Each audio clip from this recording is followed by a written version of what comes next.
All right. Welcome to the Yamalé Brief. We're having conversations with people shaping Africa, and we're here today with Iorwase Irtwange from Abuja, and we're super excited to have you here. How are you doing? I'm doing all right. Thank you so much for asking. It's been a lovely day. I'm doing great. Good. We're so happy to have you. So, just to start off, I'd love it if you could tell us who you are and about the work you do, and what first drew you into the intersection of law, technology, and African markets. All right. My name is, like you rightly said, Iorwase Simon Itwange. I'm a researcher, a commercial legal counsel from Abuja, and I'm also a legal engineer of sorts. So I'm a bunch of things. I'm a researcher, a commercial legal counsel, and I'm a legal engineer. What this implies is that I carry out research, I write a lot, I advise, help clients all across the world structure compliance, legal, commercial agreements. And then I help law firms, I build operational workflows too. So I help law firms utilize technology to build operational workflows that increase efficiency all across the board. So to find ways in how to streamline the business of law. What drew me to the intersection of law, technology, and the African market is my desire to solve complex legal problems in the African market, alongside my boundless optimism for Africa and the talents that is in Africa. I really, really believe in Africa. I really believe in us. I believe in the talents that lies in Africa. I believe in our capacity to be great.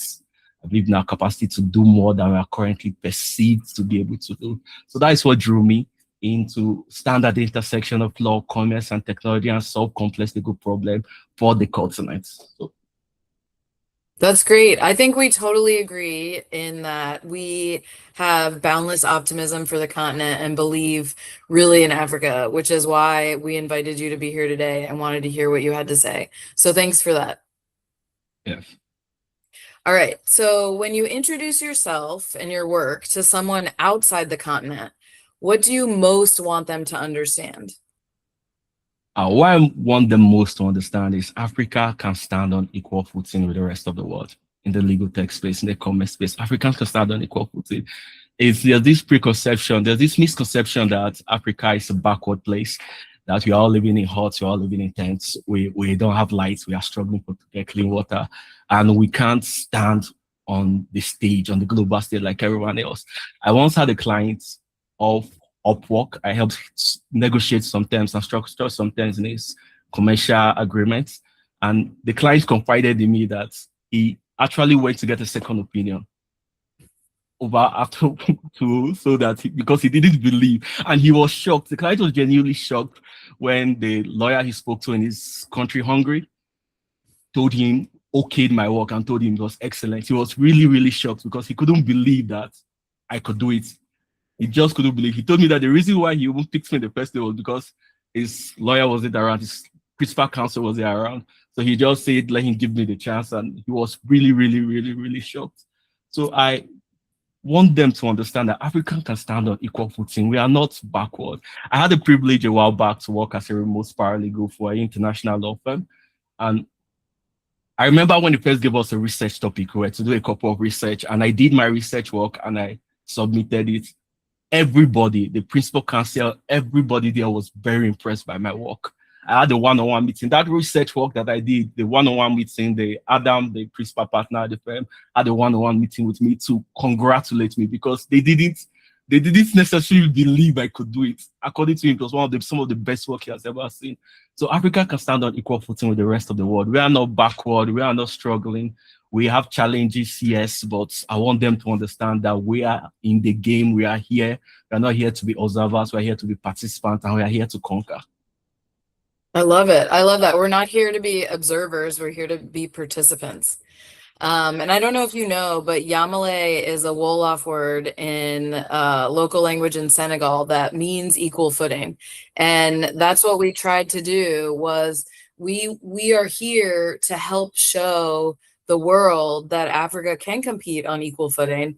And I mean, it is amazing, like you say, with the story that somebody would feel like they needed to check your work. Like, why is that? You know, you couldn't possibly believe that somebody who qualified for law in Africa would be able to give you a good answer. And so, I mean, I think we're here to show everybody over, like, if you show them enough times, and we have, you know, expert voices like you, we hope that people will start to believe that, you know, this is a place to be reckoned with, just like anywhere else. You know, they're smart, intellectually capable people who can do the work, and are here to make a difference, just like, you know, your Western colleagues. And so thanks for sharing that story. I think that's really important. Okay, so let's go on. What do you see as the greatest untapped potential in the continent's legal talent, whether that is language, jurisdictional range, cost, or capability? Uh, I think there's a where I see is lies at the intersection of both. I see it's lying at the greatest untapped legal talent in Africa lies at the intersection of jurisdictional rate, cost, and I believe was the last one, Capability.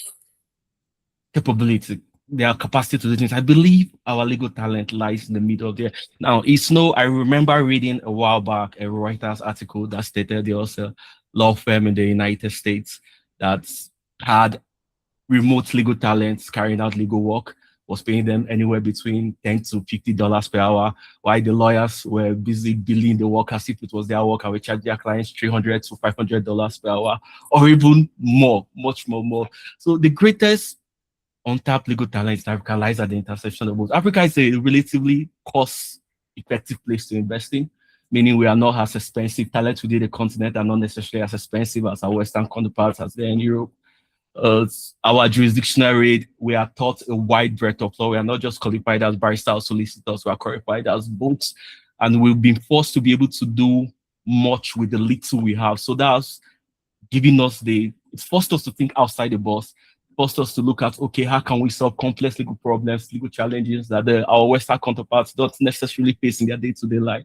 So our greatest legal talent lies at an intersection of all this. It's what makes us unique. It's what differentiates us and makes us special in a way, different from everybody else.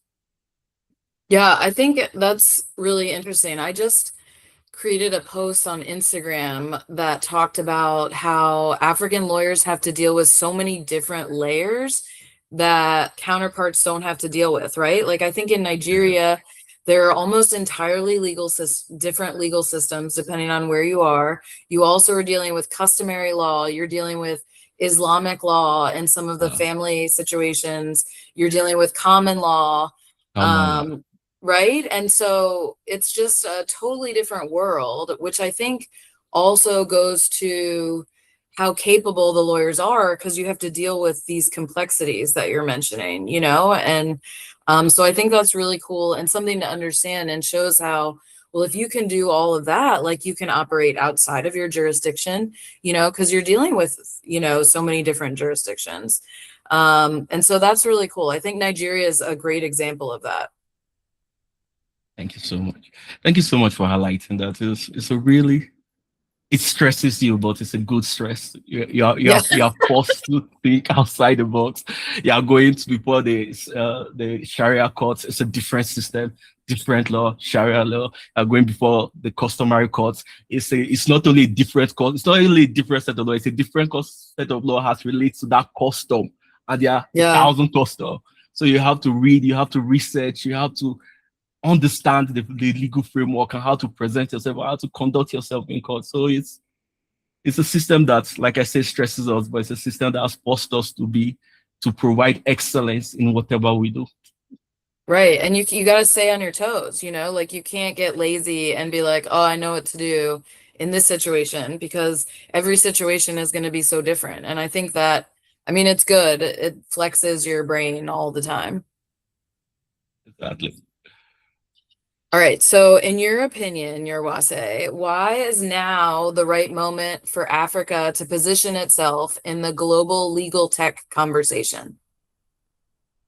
I believe now is the perfect opportunity. Now is the perfect time because the world is building. Generative AI, for better or worse, has come to change the business of law. We can no longer practice law the way we used to 10, 15 years ago. So the world is building upon this generative AI. The world is building, utilize this technology tools to build something different and something unique. And Africa cannot be left out of the conversation. Africa cannot wait behind for the world to build and then we'll retrofit what is already been built into our own unique climate. Africa voice must be heard. Anyone building for the global stage must have an African perspective, African talent on the team, and to be able to build for the global legal space. Something that works not only in Europe, not something, for example, you launch a product, a tech product in Europe, it works well for Europe, you throw it to the African market, it crashes, and you believe the African market is unprofitable. It's not, it's profitable, but you just didn't build for the market. You just didn't build with the market. So the world is building. Africa cannot be left behind. Africa's voice must be heard at this time more than ever. We cannot wait for everybody to finish building, everybody to finish figuring it out, and then we jump into the game. Like sadly, we've been for in the previous century. But our voice must be heard now. Now is the perfect time. There's no better time in the history of mankind, I will argue, for our voice to be heard, for Right. us to shape the way things are being built. So now is the best time. Yeah, I really like what you said about not waiting for something to be built and trying to retrofit it to Africa. I think that, like you said, that's what's happened in the past with industries, right? And it doesn't work really well. And I think there's a lot of people building in Africa. And so that stuff needs to come from within, that legal tech coming from within. You avoid the having to try to retrofit something that doesn't work for it and won't, wasn't built for it and won't work for it in the future. And so I think you're spot on with that. All right, speaking of building, tell us what you have built and what problem you were solving and who you were solving it for. This goes back to my experience as an entrepreneur in the legal space. A couple of years ago, me and some of my friends, we looked at the business of law in our home states and we say, hey, what are the inefficiencies here? What can we use technology to improve? We realized, for example, for document signing, you had to wait if the principal partner was not around to sign a particular document, everything is stored. If he traveled for a work trip, you had to wait for him to come back. When things like DocuSign exist, you could send it to him, he could sign it, and it's good. You could move flow. So me and my friends, we looked at these inefficiencies and we looked at law firms, we looked at in-house legal counsels, and we built what was then known as Mastermind Legal Tech and Consultancy. Yes, it's a long name. Now it's known as TechlexLegal Consults. So we're very, very young entrepreneurs. We're determined to make a change. So we put on our suit, we put on our side, we carried out our SWOT analysis, and we went with door to door, knocking on different law firms saying, this is our proposal, this is what we can do for you. So we were building a legal tech framework to streamline and optimize the business of law. We're not building the tools in itself because we realized at that point in time that we didn't have the capacity to build these tools, but the tools already exist. So we're introducing the tools to the market, teaching people about the tools, building operational workflows around the use of the tools. And we're working for, like I said previously, in-house legal counsels and law firms in general. Law firms are our major client, and we work with so many wonderful senior lawyers, people who are defining the standard of law over here in Nigeria. And we're able to work with them to do one or two to bring some of these tools into their daily legal workflows. Cool. And so is that still operational? It's on hiatus right now, but it's still operational in that we still meet once in a while, we still discuss, we still have conversations, we say, hey, what's the change going on? And if a law firm reach out to us, this is what we would like you to do, we'll jump on, but it's not operational as in day-to-day operation. Yeah, very cool. That's exactly what we need, is to build things that solve inefficiencies, and then maybe look for new inefficiencies so that you can build things to solve those. So thanks for that. Okay, and then while you were doing that, what was the hardest thing about building a legal tech venture from the continent, and how did you work through those hard things? Three challenges we face. Number one, a lot of the tools that we're working with were not built for the African market. They were not built for Africans. So it was difficult to try to retrofit, like I said, those tools into a law firm operational workflow. It doesn't work. The digital infrastructure was not there. The digital infrastructure was lacking. And then we realized from some of our older, much more seasoned, the veteran members of the bar, that there was a reluctance to adapt this technology into their daily workflow. There's a way they've been doing things relying on present law. Like I always say, law is a business that looks to the past to predict the future. So if you are faced with the question of law, you have to ask, what's the precedent on this matter to predict the future? If there's no precedent on this matter, you're much more skeptical, much more hesitant to take the step. So from some of our older, more seasoned veterans of the bar, some of the most well-read people you ever met, they were reluctant to embrace the technology. For the fact that a number of these technologies was not built for the African market, we couldn't do much about that. There's nothing much we could do.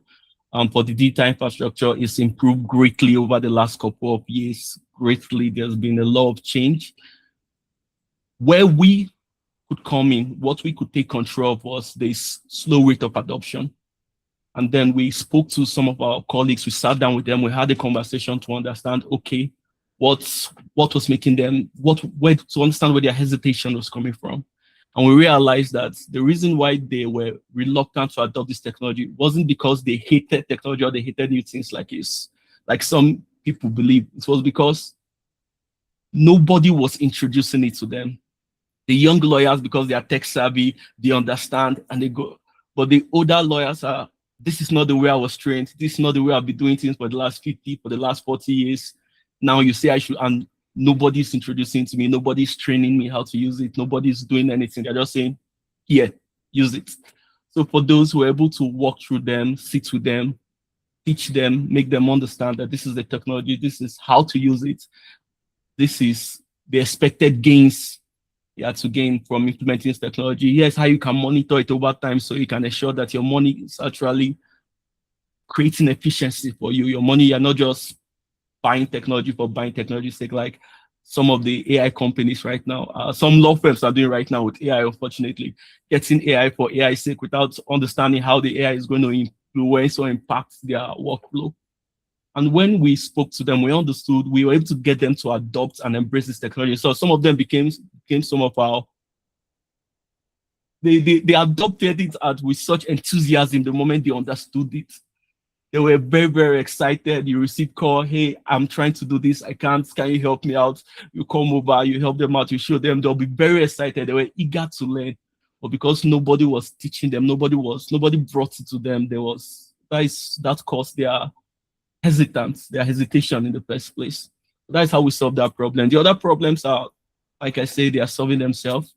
Digital infrastructure where it's being built at a rapid rate for legal technology tools within Africa. We have, like you rightly said a moment ago, Yamalé building for the African continent. So at least now we have a tool that we can say, hey, this is something built by Africa. This is something that works, and we'll just push it to them. Yeah, and I think it's so important what you said about how it's not that people who aren't adopting don't want to adopt the technology. It's that it might just take some extra effort to introduce them to it. It's like my kids who can do everything on the telephone, and mom, why don't you know how to do this? You just click here and do that. Like, I don't know that stuff because they're at even a higher level of technology than I am. And so working with those senior partners who have so much to offer, but don't quite understand the technology in the same way as some of the younger, associates and new law students coming out of law school is so important. And I think it's worth it. And I think we're seeing that with Yamalé also, is that I think we need to sit with people and explain the things to them and answer the questions or concerns. There's also like a lot of scary news about AI and judges getting opinions and briefs that have incorrect information in them from AI. And so no lawyer who is respectable wants to go in front of a judge and have them call them out on, something that was made up by AI. And so, talking about those things and trying to figure out how to deal with them and understand them and mitigate risks, I think is it's worth it, right? And if not, then you just have a whole generation of people who are afraid to adopt something that is actually going to make their lives easier in a lot of ways, So yeah, I mean, I think it's really important that point is you can't just throw a link at people and expect them to understand what that means or give them a new system. And so I hope that African builders are thinking about that. All right. If a global law firm, investor, or legal tech company is listening, what is the one action you would ask them to take? The one action I'll ask them to take is to invest in Africa. Invest in Africa. Gary B, a while back, he's a well-known entrepreneur that likes predicting. He has successfully predicted a couple of trends before. He predicted a couple of days ago that Africa is going to be the next investment oasis for the next 30 to 40, I think it's like 10 to 40 years, 10 to 40 years. And that's something that I wholeheartedly agree with. Africa is ready. Africa is poised to take over. Africa is ready for the investment. It's ready to receive this investment. It's ready and eager to grow. But we don't have people building for the continent. So I would ask them to invest in Africa, invest in the legal infrastructure in Africa, invest in the legal talent within the continent, because it's worth it. It's worth it. And at the end of the day, 3 years down the line, you would be so glad that you did. You would be so glad that you gave the continent a chance. Did you say 3 years down the line? Yes, I'm trying to be. That's so soon. That's so exciting. Yes. I really, really believe this to be the case from everything I've seen so far, from my experience, the challenges I faced when I was wearing suit and tie, trekking under the sun, going door to door, knocking and speaking to people. And to what I'm saying now, I believe Africa is ready. People are asking questions. People are seeking these informations. We just need people to provide the answer. We just need individuals there with the answer. The moment you provide the answer, that's it. The market will move itself. That's awesome. I love that. Thank you so much. I think you're leaving us and you're leaving, the global stage with this great idea that like Africa is worth it. And we agree with you at Yamalé, and we're glad to have so many people who are being vocal about it like you. And it's just, I do think it seems like a really important point, like an inflection point. And I hope that we can all seize that opportunity and make it worthwhile for everybody. So thank you, Iorwase. We're so happy to have you. We call this Conversations with People Shaping Africa, and I hope you feel like you're one of those people, because that's what we feel like. Thank you so much for that kind confidence, for your confidence in me. Thank you so much. Africa is worth it. And the next couple of years, I'm so excited. I really can't wait to see what happens. I really can't wait to see what Yamalé built. I really can't wait to see what entrepreneurs on the continent built. It can't just come soon enough. I'm really, really, really excited. Awesome. Well, thank you for joining the Yamalé Brief, and we hope that everybody watching enjoyed the conversation and that you'll follow us for more conversations. Thank you so much, Iorwase. Have a great day. Have a great day. Bye-bye. Bye.